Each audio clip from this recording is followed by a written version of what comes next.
పూలు ఎక్కువగా రాకపోవడానికి కారణం ఏంటి? అలాగే పూలు తక్కువగా రావడానికి కారణాలేంటి? తర్వాత మన మొగ్గలు యెల్లో కలర్‌లోకి మారి రాలిపోతుంటాయి కదా! వాటిని ఎలా కంట్రోల్ చేయాలి? ఇవన్నీ కూడా ఈ వీడియోలో తెలుసుకుందామండి. నమస్తే, నేను Vani. Welcome back to my channel gardening with Vani. మన గార్డెన్‌లోని మొక్కలు రెగ్యులర్‌గా ఫర్టిలైజర్స్ ఇచ్చినా సరే, ఒక్కొక్కసారి డల్‌గా కనిపిస్తూ ఉంటాయి. అప్పుడు మనము ఒకటి చెక్ చేసుకోవాలండి. ఎటువంటి పెస్ట్ ఏదైనా అటాక్ అయిందా లేదా అని చూడాలి. పెస్ట్ కూడా లేనప్పటికీ ఇంకా డల్‌గా ఉంటే మనము దానికి ఒకటి ఇవ్వడం వలన మొక్కలు హెల్తీగా కనిపిస్తాయి. అలాగే గుబురుగా, పచ్చగా పెరుగుతాయి. పెస్ట్ అండి, మనకి తెలియకుండానే ఆకుల కింద అంటే ఆకుల అడుగు భాగంలో పెస్ట్ ఎక్కువగా ఉన్న ఆకులు ముడుచుకుపోవడము, మొగ్గలు పసుపు రంగులోకి మారిపోవడం ఇలా జరుగుతూ ఉంటుందండి. అలాగే చీమలు కూడా మొక్క పైన అలా తిరుగుతూ ఉంటాయన్నమాట. అప్పుడు మనకి ఇండికేషన్ ఏమంటే పెస్ట్ ఉన్నట్లు అనమాట. మిల్లీ బగ్స్ కానీ, పేనుబంక కానీ ఉన్నప్పుడు చీమలు అనేది తిరుగుతూ ఉంటాయి. సో మనము నీమ్ ఆయిల్ అనేది ఖచ్చితంగా పెస్ట్ ఉన్నా లేకపోయినా 15 రోజులకు ఒకసారి స్ప్రే చేస్తూ ఉంటే మన గార్డెన్లో అన్ని మొక్కలు చాలా హెల్తీగా ఉండి పూలు రావడానికి అవకాశం ఉంటుంది. ఫ్రెండ్స్, చాలా మంది మన గార్డెన్లో చీమలు వస్తూ ఉంటాయి, వాటికి సొల్యూషన్ ఏమి అని అడుగుతూ ఉంటారండి. ఈ చీమలు పారిపోవడానికి బెస్ట్ సొల్యూషన్ ఏమంటే మన వంటింట్లో దొరికే పసుపు అండి. ఈ పసుపు మనము ఒక హాఫ్ స్పూన్ తీసుకొని మనకి ఎక్కడైతే చీమలు ఉంటాయో ఆ పార్ట్ చుట్టూ ఇలా మనం చుట్టూరా ఇలా మనము పసుపును చల్లేసేయాలండి. అలాగే మనం ఇలా చల్లేసేయడం వల్ల ఏమవుతుందంటే చీమలు కూడా దరికి చేరవన్నమాట. అలాగే మనము చెట్టు పైన చల్లచ్చు, అలాగే మట్టి ఉంటుంది కదా, మట్టి పైన కూడా ఇలా మనం చల్లేసాం అనుకోండి, ఈ పసుపు ఘాటకే ఈ చీమలు అనేది పారిపోతాయి. ఇది గార్డెన్లో మనకు చీమలు కనిపించాయి అంటే మనకు ఫస్ట్ గుర్తు రావాల్సిన ఫస్ట్ టిప్ ఇదన్నమాట. సెకండ్ టిప్ వచ్చి ఏమంటే మట్టిలో మనము యాడ్ చేయవచ్చండి. ఇలా మనము మొక్క పెట్టే ముందే మనం సాయిల్ మిక్స్ రెడీ చేసుకుంటాం కదా, ఆ టైంలో కూడా మనము పసుపు కలిపేసాం అనుకోండి, మనకు చాలా మొక్క అనేది చాలా హెల్తీగా పెస్ట్ రాకుండా పెరుగుతుంది.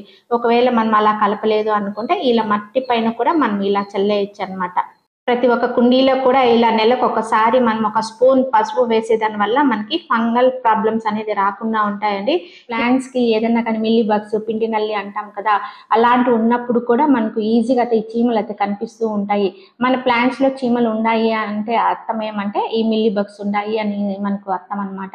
అలాంటప్పుడు మనం ఈ పసుపుని చల్లేసామనుకోండి, ఈ పిండి నల్లి, మిల్లీ బగ్స్ సమస్య నుంచి కూడా మనకు సాల్వ్ అవుతుందండి ఈ పసుపు చల్లేదాని వల్ల. నెక్స్ట్ ఇంకొక టిప్ ఏమంటే మనము మట్టి ఈ విధంగా ఇస్తున్నాం కదా, మరి ఈ విధంగా వాటర్ లో కూడా మనము కలిపి ఇవ్వచ్చండి. ఆ విధంగా ఇచ్చినా కూడా మనకు రిజల్ట్స్ అనేది ఉంటుంది. దానికోసం నేను 1 లీటర్ వాటర్ తీసుకున్నానండి.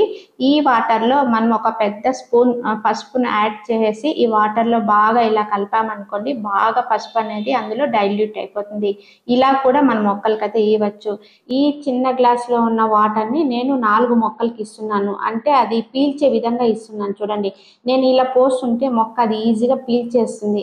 అంటే మనం సాయిల్ అనేది చాలా లూజ్గా ఉంటే ఇలా మనం ఏదైనా ఫర్టిలైజర్ ఇస్తే ఇలా పీల్చేస్తుంది అనమాట. ఈ విధంగా నేను 4 మొక్కలకి ఇందులో ఈ గ్లాసులో ఉన్న వాటర్ మొత్తం ఈ 4 ప్లాంట్స్కి ఇస్తున్నా. ఈ విధంగా ప్లాంట్ చేసుకొని మన గార్డెన్లో ఉన్న మొక్కలన్నిటికీ మనము పసుపు అనేది నెలకు ఒకసారి ఇస్తూ ఉంటే ఎటువంటి ఫంగల్ ఇన్ఫెక్షన్స్ ఉండవు.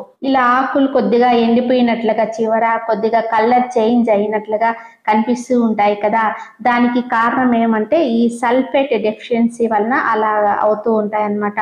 అటువంటి పరిస్థితిలో మనము ఈ ఎప్సమ్ సాల్ట్ ని యూజ్ చేయడం వలన మళ్ళీ మనము రికవరీ చేసుకునేదానికి అవకాశం ఉంటుంది. ఎప్సమ్ సాల్ట్ అనేది మెగ్నీషియం సల్ఫేట్ కదా, ఈ మెగ్నీషియం ఇంకా సల్ఫర్ ఈ రెండు కూడా మన మొక్కకు బాగా పెరుగుదలకి చాలా అవసరమైన 2 న్యూట్రియంట్స్ అని మనం చెప్పుకోవచ్చండి. సో ఈ మెగ్నీషియం ఏం చేస్తుందంటే ప్లాంట్స్కి రూట్ సిస్టమ్ బాగా డెవలప్ కావడానికి పనిచేస్తుందండి.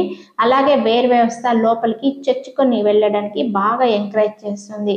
సో మనం ఎప్పుడైనా నీళ్లు అవి పోయలేనప్పుడు, ఎండాకాలం అప్పుడు మట్టి బాగా డ్రై అయిపోతాయి కదా, అలాంటప్పుడు పైన వేర్లున్న మొక్కల కన్నా లోపలికి పెరిగే అంటే లోపలికి వేర్లు చొచ్చుకొని వెళ్ళింటాయి కదా, అలాంటి మొక్కలు సర్వైవ్ కావడానికి చాలా ఛాన్సెస్ ఎక్కువగా ఉంటాయి. సో రూట్ సిస్టమ్ ని బాగా స్ట్రెంథెన్ చేస్తుంది ఈ ఎప్సమ్ సాల్ట్ అనేది. సో ఇది మనము ఎటువంటి మొక్కలకి బాగా ఉపయోగపడుతుందంటే ముఖ్యంగా పూల మొక్కలకి చాలా బాగా ఉపయోగపడుతుందండి. ఈ మెయిన్‌గా ఫాస్ఫరస్ అనేది చాలా ఇంపార్టెంట్ అన్నమాట. ఫ్లవర్స్ ఇలా రావాలంటే మనము అప్పుడప్పుడు ద్రావకాలని ఇంట్లో దొరికే వస్తువులతోనే తయారు చేసుకొని ఇచ్చేదాని వలన ఇంత ఘనంగా మన గార్డెన్‌లో ఫ్లవర్స్ అనేది తీసుకోవచ్చు. పూలు బాగా రావడం కోసము ఒక ముఖ్యమైన ఇంపార్టెంట్ మిశ్రమాన్ని అయితే తయారు చేస్తున్నా అండి. ఫ్రెండ్స్, ఇవాళ నేను చూపిస్తున్న ఫర్టిలైజర్ ఏమంటే ఒక రోజంతా కిచెన్‌లో వచ్చిన వేస్టేజ్‌తో నేను ఫర్టిలైజర్ తయారు చేశానండి. మొత్తం పీల్స్ ఉంటాయి కదా! మార్నింగ్ నుంచి ఈవినింగ్ వరకు మనము వంటింట్లో వచ్చిన పీల్స్ అన్నీ అలాగే ఉంచేసి ఇలా నేను బియ్యం కడిగిన నీళ్ళలో బాగా ఒక రోజంతా ఉంచేసానండి. తర్వాత ఇలా బాగా పిసికేస్తున్నాననమాట. ఎందుకంటే అందులో ఉన్న సారం అంతా మొత్తం దాంట్లోకి వెళ్ళిపోతుంది. ఆ వాటర్ అనేది మంచిగా అయితే ఫర్మెంటెడ్ అయింది. ఇలాంటివి మనం ఇస్తూ ఉన్నామనుకోండి మంచి రిజల్ట్స్ అనేది ఉంటుంది. తర్వాత ఈ పీల్స్‌తో సహా ఇవ్వచ్చు. లేకపోతే ఈ పీల్స్ వద్దు మనకు మొక్కకు అడ్డమవుతాయి అంటే మనం ఫిల్టర్ చేసి కూడా ఇలాగ ఇచ్చేయచ్చండి. తర్వాత వీటిని మనకు ఈ పీల్స్‌ని మనం కంపోస్ట్‌లో కలిపేసామనుకోండి కంపోస్ట్ అయిపోతుంది. సో ఇలా కలిపిన వాటర్‌ని ఒక రోజంతా ఉంచేసి మార్నింగ్, ఈవినింగ్ బాగా ఇలా తిప్పుతూ ఉన్నానండి. 1 డే తర్వాత మొక్కలకైతే ఇస్తున్నాను. ఇలా నేను పీల్స్‌నంతా పక్కన పెట్టేస్తున్నానండి. తర్వాత వాటర్ అనేది ఇలాంటి వాటర్‌ని మనము మన గార్డెన్‌లో ఉన్న రోసెస్ కానీ, మందారాలు కానీ ఎటువంటి ఫ్లవరింగ్ ప్లాంట్స్‌కి ఇచ్చినా కూడా 100% రిజల్ట్స్ అయితే ఉంటుందండి.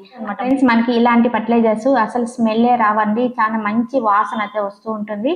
కాబట్టి అపార్ట్మెంట్‌లో ఉండేవాళ్ళు ఇలాంటి లిక్విడ్ ఫర్టిలైజర్స్ తయారు చేసి ఇవ్వచ్చండి. ఎందుకంటే వాళ్ళకి ఎక్కువ ప్రాబ్లమ్స్ ఉంటుంది. ఇరుగు పొరుగు వాళ్ళ నుంచి ఎక్కువ ప్రాబ్లమ్స్ ఉంటుంది కాబట్టి వాళ్ళు ఇలాంటి సులభంగా లిక్విడ్ ఫర్టిలైజర్స్ తయారు చేసి ఇవ్వచ్చండి. ఇలాంటి లిక్విడ్ ఫర్టిలైజర్స్ మనము డైరెక్ట్‌గా మొక్క మొదట్లో ఇవ్వడం వల్ల మొక్క కూడా చాలా స్ట్రాంగ్‌గా తయారై గ్రోత్ కూడా చాలా బాగుంటుంది. చిన్న మొక్కకే చూడండి ఫ్లవర్స్ ఎంత బాగా వస్తున్నాయి. సో ఇలా ఫ్లవరింగ్ వచ్చినప్పుడు, మొగ్గలు వచ్చినప్పుడు ఇలాంటి లిక్విడ్ ఫర్టిలైజర్స్ ఇచ్చేదాని వల్ల మంచి బ్లూమింగ్ అనేది మన గార్డెన్ నుంచి తీసుకోవచ్చు. ఇలాంటి ఫర్టిలైజర్స్ మనము మందార మొక్కలకే కాదండి, రోసెస్ కానీ, చామంతి ప్లాంట్స్‌కి కానీ అన్ని ఫ్లవరింగ్ ప్లాంట్స్‌కి ఇచ్చిన ఇంత రిజల్ట్స్ అనేది మనం తీసుకోవచ్చు.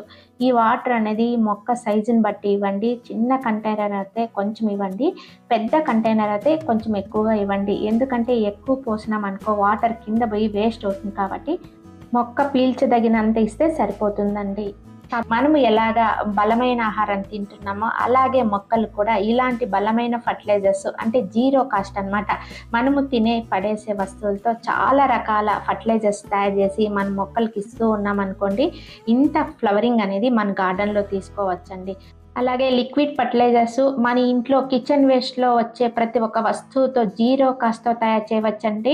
బనానాస్‌తో చేయొచ్చు, బనానా పీల్స్‌తో చేయొచ్చు, కిచెన్ వేస్ట్‌తో చేయొచ్చు, అలాగే ఫ్రూట్ పీల్స్‌తో చేయొచ్చు, టీ పొడితో చేయొచ్చు, కాఫీ పొడితో చేయొచ్చు. ఇలా రకరకాల వస్తువులతో మనము ఫర్టిలైజర్స్ తయారు చేసి ప్రతి 15 రోజులకు ఒకసారి ఇస్తూ ఉన్నామనుకోండి మంచి రిజల్ట్స్, అలాగే మంచి బ్లూమింగ్ అనేది మన గార్డెన్ నుంచి తీసుకోవచ్చు. సో ఫ్రెండ్స్, ఈ ఇన్ఫర్మేషన్ మీ అందరికీ యూజ్ఫుల్ అని చెప్పి నేను ఆశిస్తున్నానండి. ఈ వీడియో నచ్చినట్లయితే ఒక లైక్ ఇచ్చేయండి, అలాగే కామెంట్ చేయండి, షేర్ చేయండి. సర్వే జన సుఖినో భవంతు. Wish you A happy gardening. Thank you.